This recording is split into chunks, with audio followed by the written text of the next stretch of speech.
So, welcome back to the lectures on Engineering Mathematics 1, and this is lecture number 26. We will continue the discussion on beta and gamma functions. So, these are the special type of examples for improper integrals, and today we will be talking about mainly their properties and how to evaluate those integrals.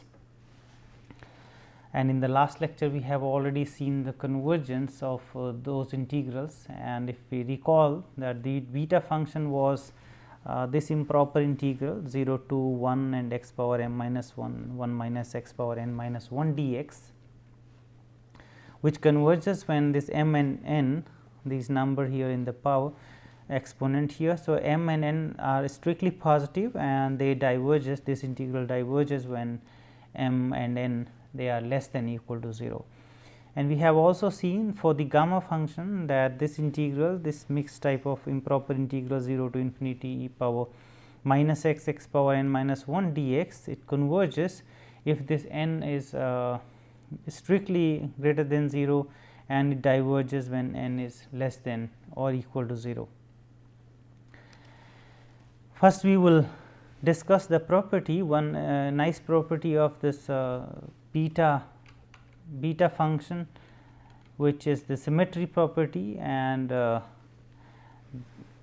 this is the improper integral for beta b m n, and if we substitute here for 1 minus x is equal to y, then we can easily see that the b m n is equal to b n m. So, let us do it here. So, if we substitute here 1 minus x is equal to y, that means minus this dx is equal to dy, and then this integral.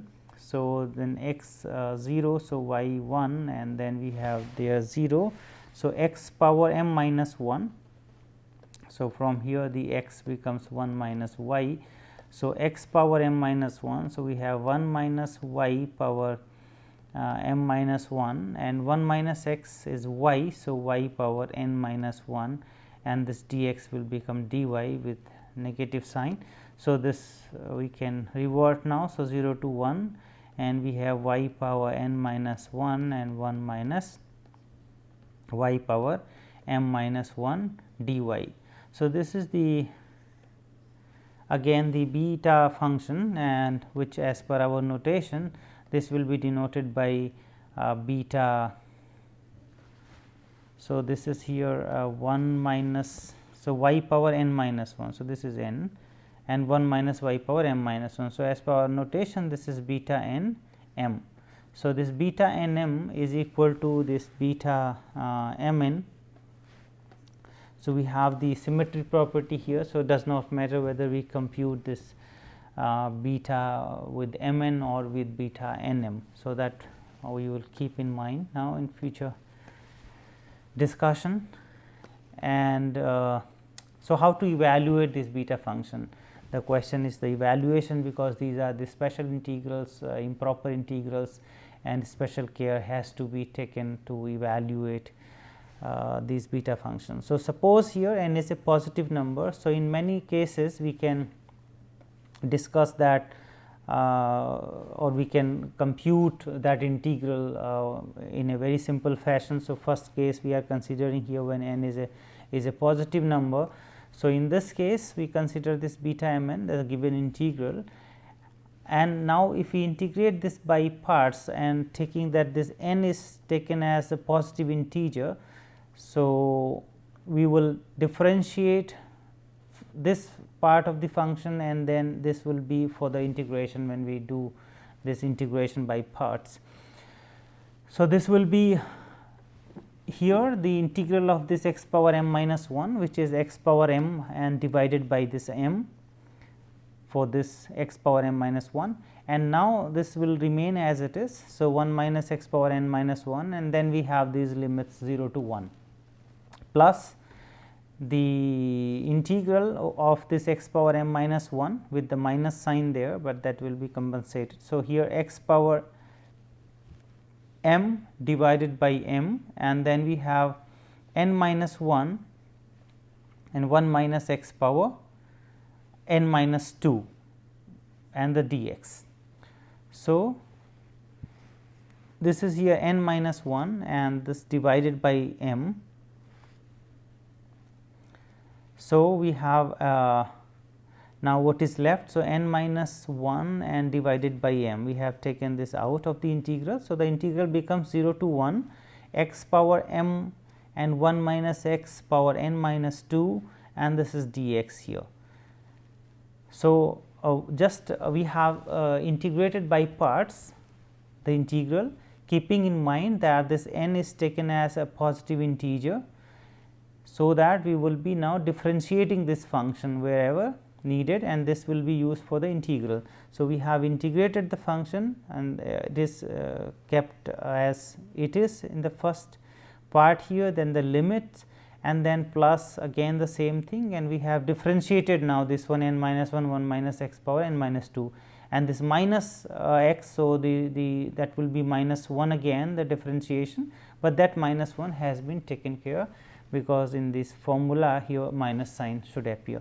So, we have this because this first integral, this will disappear when x approaches to 1, this integral will become 0 when n is a positive integer. So, that means 1 2 3. So, in that case we have this will become 0, and when x approaches to 0, because of this x, this will become 0. So, when n is 1, what will happen? So, for n is equal to 1, this will be anyway, we can deal it separately, we do not have to consider that case in this way. So, this is naturally when n is greater than equal to 1, because when n is equal to 1. So, we do not have this term, and we can evaluate this easily for the given function x power m minus 1. So, here we do this again, this partial this integration by parts several times until we can remove this exponent here, this power n minus 2. So, depending on n, we have to integrate several times. So, in general what we will get here, we will keep on doing this. So, we have n minus 1, in the next iteration we will get n minus 2 and then n minus 3 and so on, until we see that this n is becoming here the 1, and then this disappears. So, the n minus n. So, this when 2 was there, we got 1 here, and when n will be coming at some point of time. So, n minus 1 will be coming here.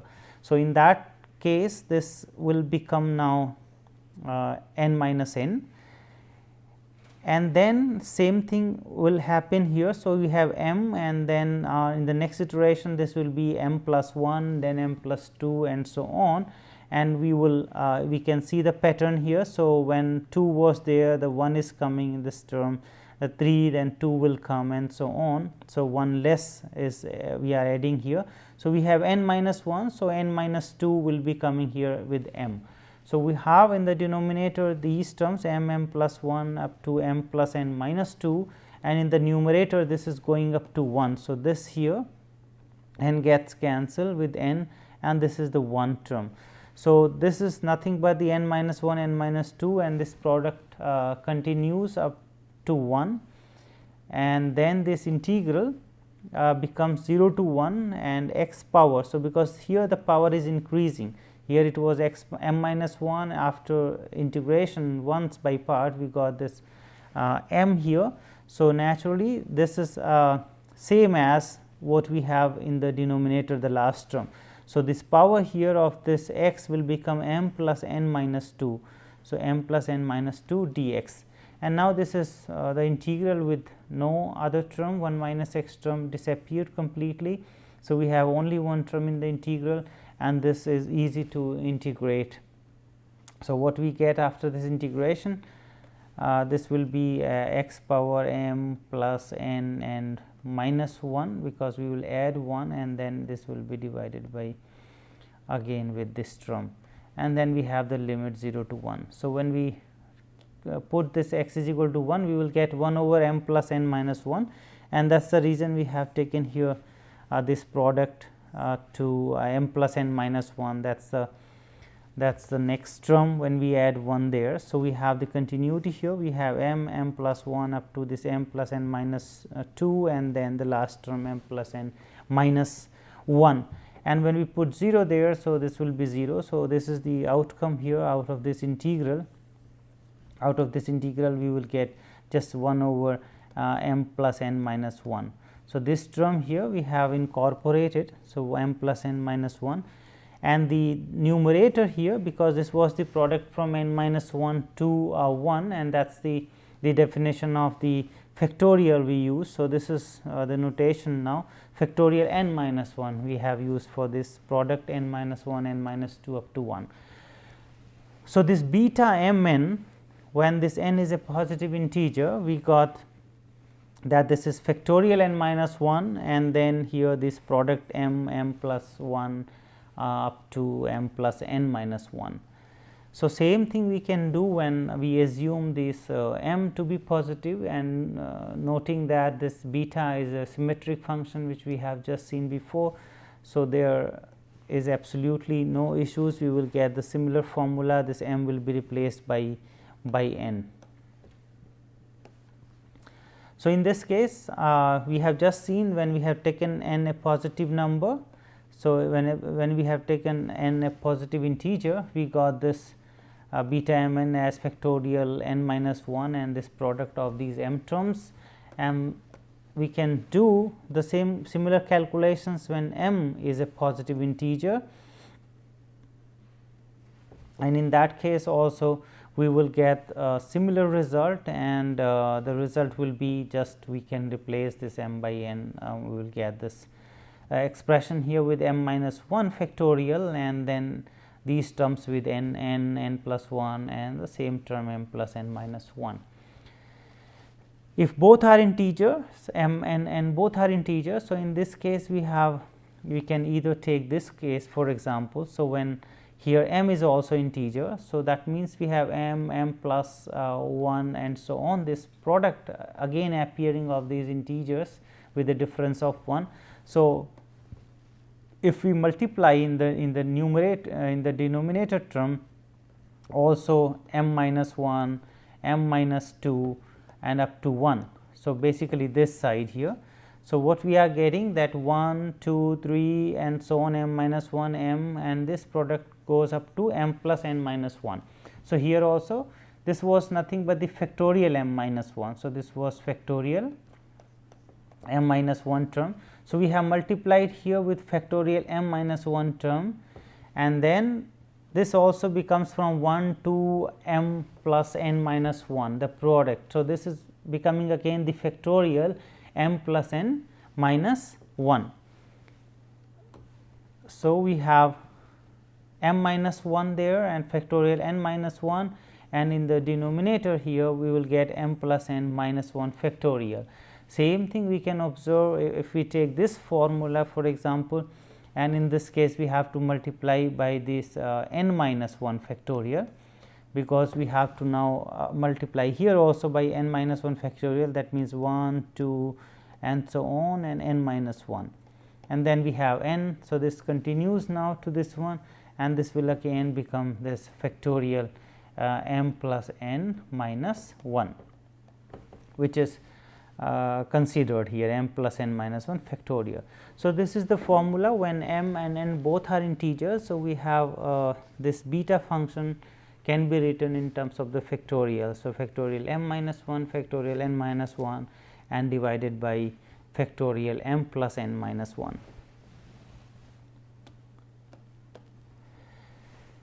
Now, evaluation of the gamma function. So, again we have this integral 0 to infinity e power minus x power n dx, and we will use the same idea that just integrating by parts we will get a nice relation of this gamma or n plus 1.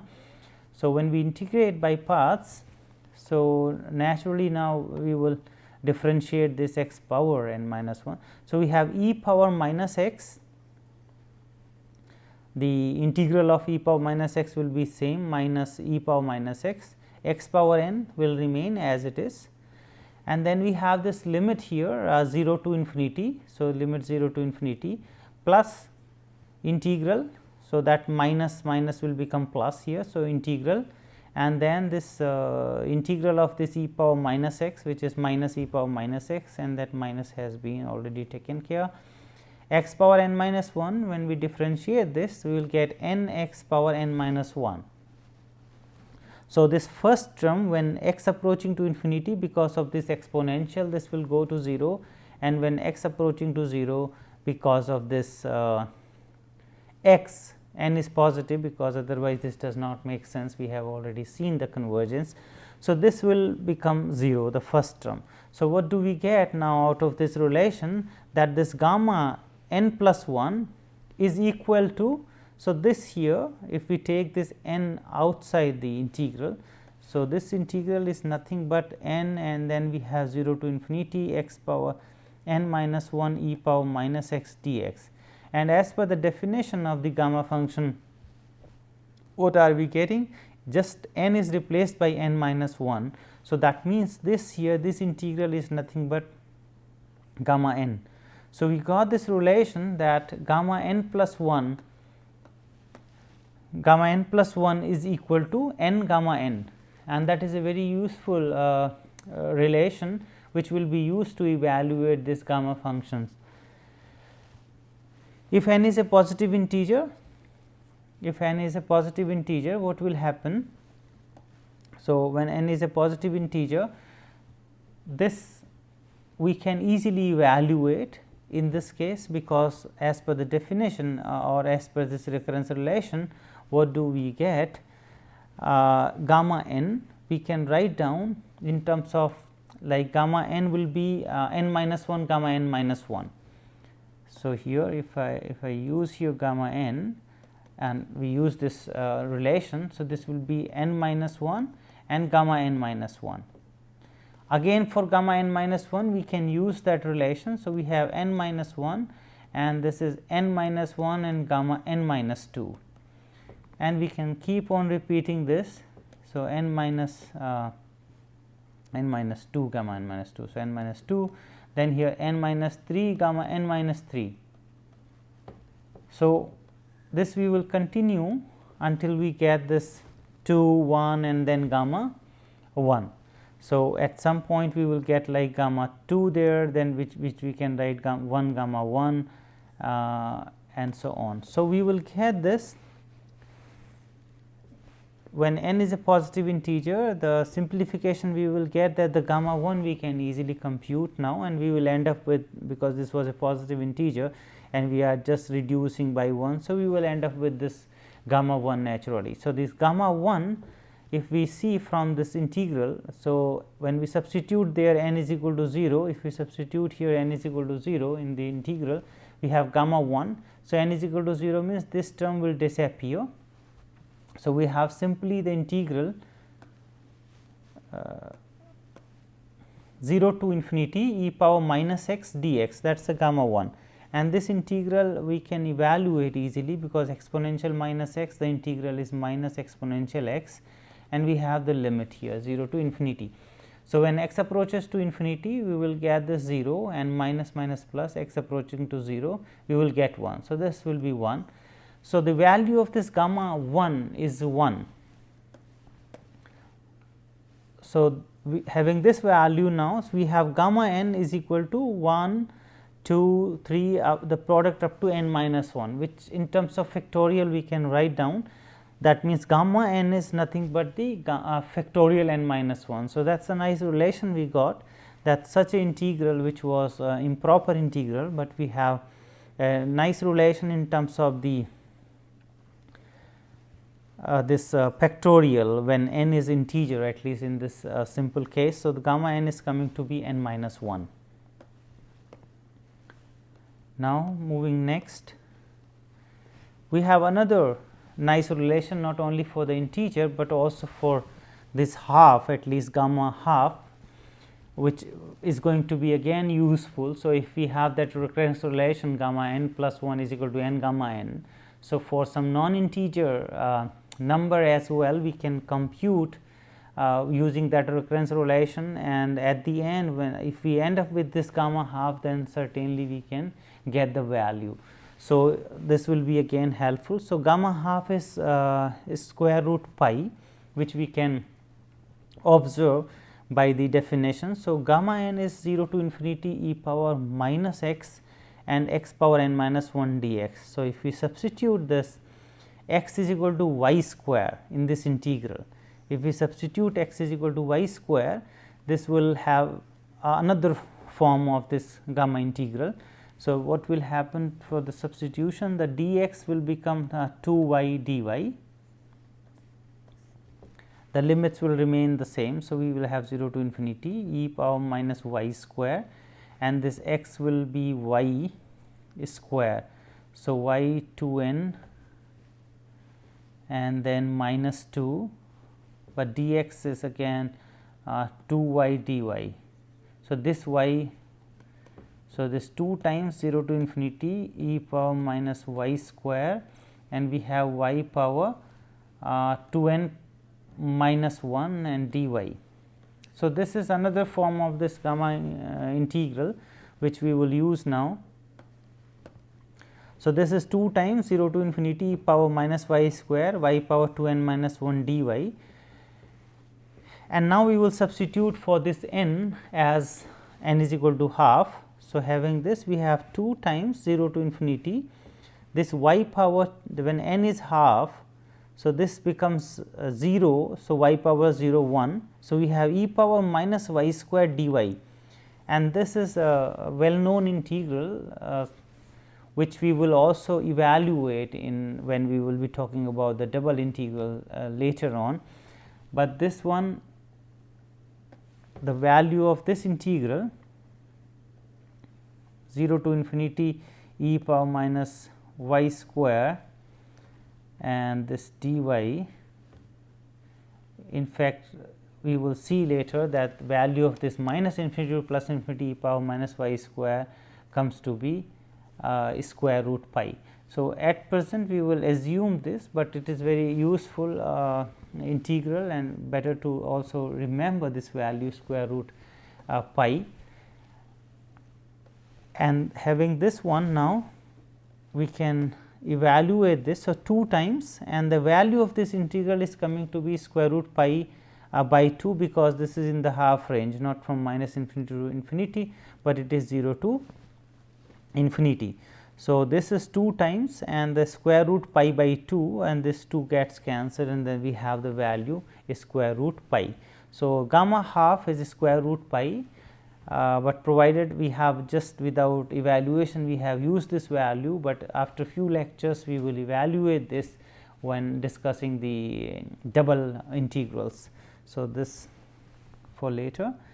And now we have also several different forms, like we have seen just for the gamma functions, by some substitution we got another form.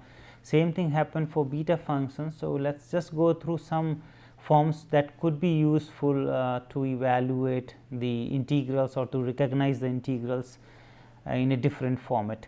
So, we have this standard definition of the beta m n, and if we substitute, for example, here x is equal to 1 over 1 plus y. So, in that case your dx will become minus 1 over 1 plus y whole square and then dy. So, this will be the relation, and then this beta m n will become. So, let us talk about the limit. So, x, when x was approaching to 0 here, the y is approaching to infinity. So, this we will get this integral as this minus sign, and this will approaching to infinity. When x is approaching to 1, when x is approaching to 1, the y will approach to. So, 1 is equal to 1 over 1 plus y, that means the 1 plus y is equal to 1. So, y is 0. So, y will approach to 0, and then we have this minus sign. So, which will revert the limit. So, we have 0 to infinity there, and so 0 to infinity, and then we have this x is replaced by 1 over 1 plus y. So, we will have here 1 over 1 plus y power m minus 1, 1 minus x. So, here from here we can also get this 1 minus x. So, what will be 1 minus x? 1 minus x. So, 1 minus x will be 1 minus 1 over 1 plus y, and this is 1 plus y minus 1 over 1 plus y. So, this will be y over 1 plus y. So, here y power n minus 1, which is exactly here, and this 1 plus y power n minus 1. So, combining those powers now, so here we have this m minus 1 power, and then here we have n minus 1 power. So, we will have m plus n and minus 2, but this 1 plus y power 2 here will get cancelled with those 2 here. So, we will get this power m plus n. So, this is another form of the beta function given here, y power n minus 1 and 1 plus y power m plus 1. And we should note that with this substitution the integral limits changed completely. So, in the original integral it was 0 to 1, but this is also the same function, but having this 0 to infinity now into the picture. Or we can, because this is a symmetric function, so m n we can replace m by n and n by n, the value will not differ. So, we have y power here m minus 1 and 1 plus x power m plus n. So, this integral or this integral, they are the same, having the same value as beta m n. We can get another form when we substitute this x is equal to sine square theta. So, having this x is equal to sine square theta. So, again this will become sine square 2 m minus 1, this will be 1 minus sine square theta. So, that will be cos square theta. So, here we will have this cos square theta power n minus 1, here we will have sine square theta power m minus 1, and then the dx will become 2 sine theta, and sine theta will become cos theta and d theta, and then the limit.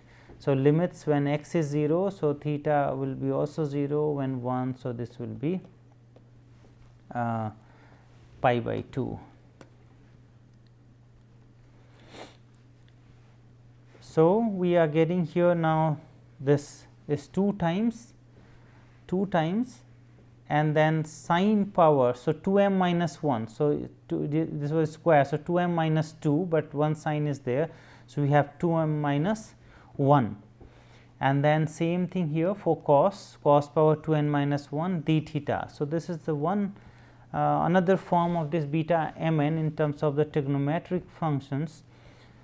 So, beta m n is coming to be 2 and 0 to pi sine 2 m minus 1 cos 2 n minus 1 d theta, or by just changing the role of this m and n, we can also get this sine 2 n minus 1 theta and cos 2 m minus 1 theta. And now, we can also look for some different forms of the gamma functions, which is e power minus x, x power n minus 1, and in this case if we substitute this x is equal to lambda y. So, x is equal to lambda y, the limits will remain the same, and we have a slightly different form. So, this lambda n minus 1 will come out from this term, and basically we have this integral 0 to infinity e power minus lambda y, y power n minus 1 dy is gamma n over lambda n. Also, if we substitute this e power minus x is equal to t, so we will have again very different form, because from here now we get 1 over t is e power x. So, we get x as ln 1 over t. So, e power minus x is replaced by t, and then x will be replaced by ln 1 over t power n minus 1. So, this e power minus x with this dx will become this dt. So, there will be no extra term will be coming here, and then we have gamma n as minus 1 to 0, which will be again replaced by 0 to 1. So, this is another form of this gamma function, and in terms of this integral, that such integral can be just written as gamma n. So, the relation between this gamma and beta function, we know that when m n both are integers, we have seen this relation that beta m n is can be written as the factorial m minus 1, factorial n minus 1 and m plus n minus 1 factorial. In terms of the gamma function, because we have seen that relation that this gamma m is nothing but the factorial m minus 1 and gamma n is nothing but the factorial n minus 1, gamma m plus n will be factorial m plus n minus 1. And what is interesting, which we are not showing here, that this result which at the end here, this result also holds when this m and n are not integer. So, they are just a positive number. In that case also this results hold, because this gamma is defined for non integer values as well naturally. So, this beta m n is defined as gamma m gamma n over gamma m plus n. Just an example to so if we have this integral which we want to evaluate 0 to 1 x power 4 1 minus x power 5 dx, we know the definition of the beta function. So, sometimes difficult to recognize, but in this case it is not so difficult. So, we by some substitution we can easily convert into this form and then we can evaluate. So, for instance, in this case if we take this square root x as t. So, if we have taken here square root x as t. So, this will be 1 minus t, which we want to have to see this beta form. So, that means this x is equal to t square we can write. So, this will become t power 8 and this is 1 minus t power 5 and dx will become 2 t dt. So, this t power 9 and 1 minus t power 5 dt. So, this is exactly the integral we were talking about in this beta. So, we can write down this as the beta. So, here we have m minus 1, that is 9, that means we have 10. So, here 6. So, this is beta 10 6. So, this is 2 times and this beta function, the arguments 10 and the 6, which we can evaluate now. These are the integers here. So, gamma 10, gamma 6 and gamma 16, the sum of this by the formula just shown before, and these gammas we can evaluate. So, this is factorial 9, this is factorial 5 and this is factorial 15, and again we can simplify this and this will be the number coming 1 over 15015. So, we can evaluate several such integrals with the help of this beta function.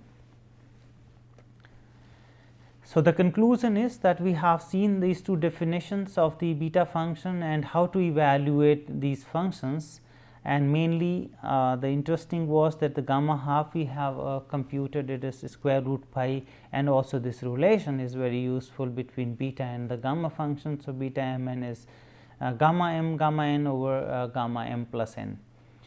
So, these are the references used, and thank you very much.